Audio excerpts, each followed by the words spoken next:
Kalaboso ang dalawang most wanted person sa Antipolo Rizal na kapwa sangkot sa kaso ng pangahalay. Si Vel Custodio sa detalye. Sa kulungan ng bagsak ng lalaking ito sa barangay San Roque, Antipolo, Rizal.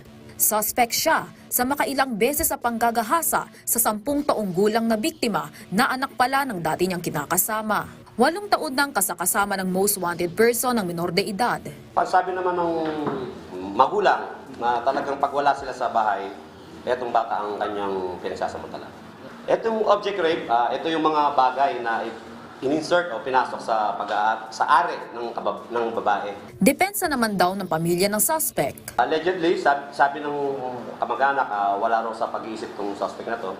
Pero hininga naman namin ng kung ano talaga yung basihan, kung talagang may mali sa pag-iisip. Napag-alaman nakakalaya lang pala sa bilangguan ng suspect. Nung aming i-verify itong tao na to, may kasong karnapping.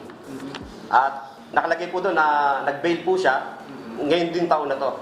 Umiwas ang suspect sa tanong ng media. Sakit ng ulo ko. Hindi ba kayo nakakonsensya na bata ba yung sinagdima? Patong-patong na kasong statutory rape, 2 counts of object rape at attempted object rape ang haharapin ng suspect.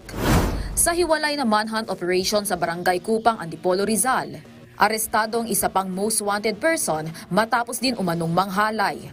Nakamit up lang niya ang biktima sa isang lamay.